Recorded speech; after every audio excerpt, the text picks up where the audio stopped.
Fred and Sheila McCoy, Hatfield McCoy Museum, fredmccoy.com. Sheila's behind the camera. Hi guys, hope you're having a great evening. Once again, guys, we'll eventually get out of here and get back out on the road. It's just cold weather right now. Yeah. My back's not doing good, so we're just taking it easy. Trying to give you some history lessons, trying to touch base on some of the things that's 2024 and things that are still being printed, stories that are still being told of nonsense and of things that didn't happen and spoken into history or written into history. And we're just trying to keep it real. We're just trying to cover some of these topics. If you've done heard them, we understand. The thing about my videos where I drift, or our videos, but I drift, you never know what you're going to miss, because I know I may cover the same subject again, but I also may throw something new in, so you may want to, this is going to be a short one. We're continuing on the last video that we did. Hopefully she'll put these two together maybe, or 3 or 5, whatever they turn out to be. Devil Anse Hatfield and Randall McCoy were longtime acquaintances. They fought in the same regiment during the Civil War. They may have been in the same regiment. They may have both been in the 45th Infantry, but they didn't fight together. Devil Anse ran. Remember that. So they didn't fight in the Civil War together. Hatfield deserted to form a kind of guerrilla band fighting for the Confederacy. McCoy was captured and spent 2 years in a Union prison camp. Listen to that, guys. Hatfield deserted. He deserted the Civil War. Why do you desert something? Why do you leave something for?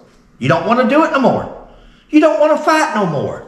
But yet, this person here says, and this is a supposed historian, and he says, Hatfield deserted to form a kind of guerrilla band fighting for the Confederacy. He broke off. He's done went against Abraham Lincoln, against Robert E. Lee, against all these. He went against everybody. Just said, I'm going to go start my own unit. Yeah, he went and deserted and went home, and he stole the 36th, which is right there behind you. Just turn around and film that right there, one thing, that one board. There's the 36th. That's the Logan Wildcats that Devil Anse was an imposter and wanted to act like he was a member of. Yep, there you go. Some point to the split during the Civil War. How the bad blood started between them is still up for debate. No, it's up for debate from the West Virginia Hatfields. It's up for debate from the Kool-Aid drinking Devil Anse fan club, the legend in his own mind, Devil Anse. It's not up for debate for nobody else. If you look at history and you think about this, the man just said it right there in his own story. He said Hatfield deserted to form his own unit. McCoy was captured and spent 2 years in a Union prisoner of war camp. Not just a prisoner of war camp. The toughest prisoner of war camp that the Union had. Camp Douglas, Illinois. Camp Douglas, Illinois. Cold, 2 cold winters. People froze to death there. A lot of people died there. 6,000. I think there's 6,000. We done a story on it. Look at Camp Douglas. Look at the story we did. Yeah, okay. Devil Anse and Randall McCoy. Okay. One of the biggest questions I get asked most often is, what started the Hatfield-McCoy feud? There's 3 possibilities, says Richardson. One is the Civil War, and all the books written before the 1940s attributed to the Civil War. Well, maybe that's because it was true. Maybe that's before they started coming in with the Kool-Aid drinking Devil Anse fan club and started trying to change it or make movies about it. Another one is the land deal that sort of went wrong. That included Devil Anse Hatfield and a guy named Perry Klein. See how this always comes up, guys? You're going to hear this in a minute in another topic with another murder when they killed, when Elias killed Doc Ellis. Everything's about jealousy. Everything's about land and timbers. But yet there's never been a court case. Never will be a court case. You'll never find it. It didn't happen. But in every story from a Hatfield sympathizer or Devil Anse fan club, you're going to see where somebody stole Devil Anse's land or he had to take them to court, but yet there's no court cases. Devil Anse and a guy named Perry Klein. Third is the hog trial. I know the first three. I know of 3 first-person accounts of people who were in the feud, and all 3 of those accounts say they started with the hog trial. Really? Well, this man's younger than me, or my age. This man's younger. This historian, so-called historian, is my age or younger. I don't know of anybody that's alive when I was born that was involved in the Hatfield-McCoy feud themselves. Not one person that was involved. Now, there's some offspring. Everybody's got offspring. But let's read this again and make sure I'm correct in what I said. I know of 3 first-person accounts. First-person accounts is he's talked to those people involved, the way I take it. Yeah. First person would be a person that's there at the time. Wow. Accounts of people who were in the feud. And all 3 of those accounts say that it started with the hog trial. Wow. If you ask somebody who was in the feud, what started the feud, they would say the hog trial. I say bullshit. Bullshit. Bullshit. Bullshit. Bullshit. Bullshit. I'm going to have to call bullshit on that, guys. That is about as made up. I know, she's shaking her head, but that's about as made up as anything I've ever heard in my life. I'll tell you, this is 2024.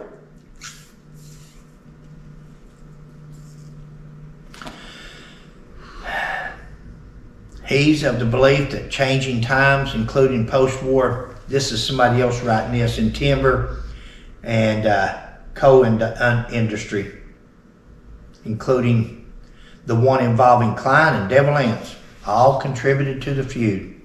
Even a lot of my students think it was over the pig. Well, if you're teaching a class at a university and you're telling your students that this pig trial, this feud could have started over 3 things. It could have started over Civil War. It could have started, you're standing up there and you're teaching to your students. It could have started over the Civil War. It could have started over the land dispute between Devil Anse and a man named Perry Klein. It could have started over the pig trial. Now, I believe it started over the pig trial. What do you all think?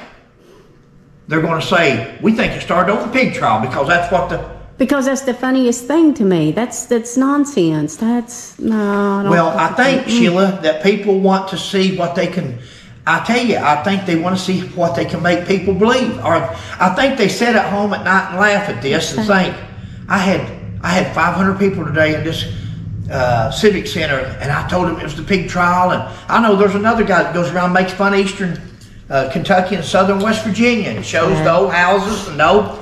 And I don't care if you go to Florida, Alabama, I don't care where you go. You're always going to have the ghettos. You're always going to have you can show that if you want. You can also go show $1 million homes in Kentucky and West Virginia. They're out there too. But sometimes people want to show that for the shock effect, and people sitting there, it's like the cousin deal, where people says, you all married your cousins?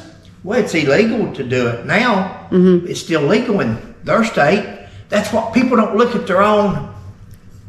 You point that finger, you got 3 more and a thumb pointing back at you. That's sad. Devil Anse's uncle, Jim Vance, led a group of Hatfields into Kentucky to capture Randall McCoy. We read another story on this today. To capture. See how these authors, see how these historians, they copy one from another? To capture Randall McCoy. Capture him from what? Capture him for what? They went there to kill Randall McCoy and kill his family. On through here it says bounty hunters were hired to capture the Hatfields. Bounty hunters were hired. One of them was Frank Phillips, who eventually hunted down and killed Jim Vance. Guys, listen, Frank Phillips was not a bounty hunter. Frank Phillips was a Kentucky State police officer before the Kentucky State Police. He was a Pike County deputy sheriff Right. when he got the first bunch, and Basil Hatfield fired him because that's his relation. Simon Butler appointed him as Kentucky's first law enforcement statewide authority in Kentucky, which means he was a state trooper, a state police officer. Now, we know they wasn't established till 1948, but he was still the first officer in the state of Kentucky to have statewide jurisdiction and law enforcement powers. He wasn't a bounty hunter. He collected bounty. Right. They paid police officers the same way. Matt Dillon. Watch Matt Dillon. Matt Dillon's a U.S. Marshal. I know it's a TV show, but he collected the Reward or rewards. bounty. If it was a reward on there, what do you think these cops got out and marshals and stuff and hunted these people down for? They didn't do it for their health. They done it for that bounty. And that's what Frank Phillips, he didn't do it for his health. He done it because they were bad guys. He was a police officer. And Wall Hatfield, they collected $100 on Wall Hatfield. They say Wall Hatfield turned himself in. Never happened. We've done videos on it.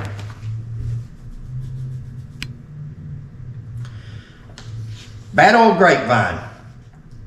By the Feud's end, after what was known as the Battle of Grapevine, in which no one died but several members of the Hatfield clan were captured, tried, convicted of the New Year's Eve murder of Randall McCoy's house. One was eventually hung. So you tell me, guys, Battle of Grapevine, let's talk about that for 1 second. Battle of Grapevine. Okay. Now we've got Jeff McCoy shot in the back, swimming across the river. Asa Harmon shot, hiding in a cave. 3 McCoy boys stripped down naked, tied to pawpaw trees, assassinated, cabin burnt down, 2 more children shot and killed, old woman beat.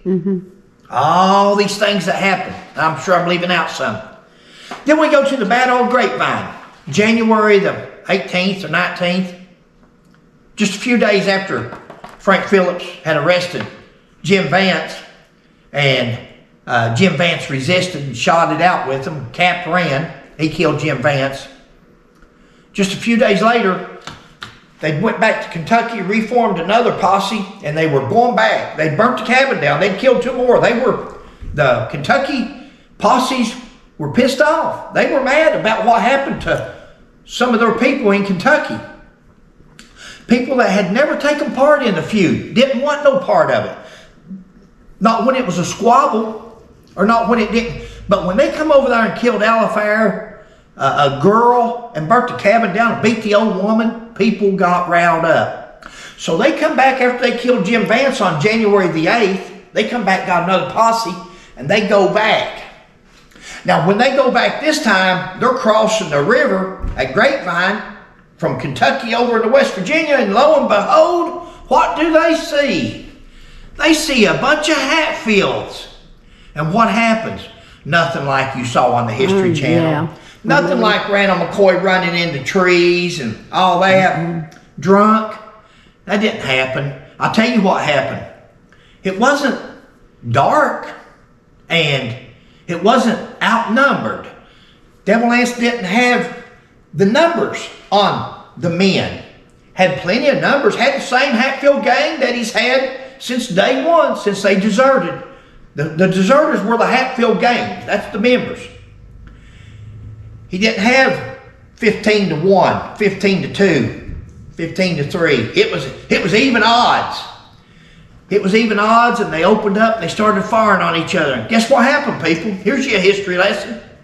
They ran. Devil Anse Hatfield done exactly what he did in the Civil War in the heat of battle, and he ran. That was the first and only man-to-man shootout from the Kentuckys and the West Virginians. From the Hatfields and McCoys from West Virginia, and the Hatfields and McCoys from Kentucky. Now, he ran man-to-man, and he ran, and that was the only battle. That was the last battle, because they took 9. They took 9 captive and took them back to Kentucky with them to stand trial. That's when they arrested Cotton Top. That's when they arrested a bunch of them there and took back. So when Randall McCoy says they felt brave when they were in numbers, or when it was dark, it couldn't be more truer. That was the last battle they had. Battle of Grapevine. The last battle they had. Why? Why was that the last battle they had? Because Devil Anse loaded up his family, and unlike Jed Clampett moved to Beverly Hills, he loaded up his family and he hightailed it to Island Creek in Logan County, West Virginia. He got out of there. He got out of there. I think we clocked it one time. I think it was 63 miles from Randall McCoy's house in Pikeville to where Devil Anse. Seems like it. We set the odometer, and I think it was 63 miles. Imagine 63 miles on horseback or wagon. 63 miles away, he moved up in the head of Island Creek, Logan County. And he ran. And that's where he hid at. That's where he stayed at. That's where he hid in caves at. When he would come back to Mate Creek to see family or to take care of business or do anything, he would stay at that little store down there at Matter that we done the story on. Wall Hatfield's daughter's store, Nancy Hatfield. He would stay there and sleep upstairs. And then he'd hightail it back to Island Creek. Guys, probably have one more of these videos, and that should finish us up. Sheila will do the closing.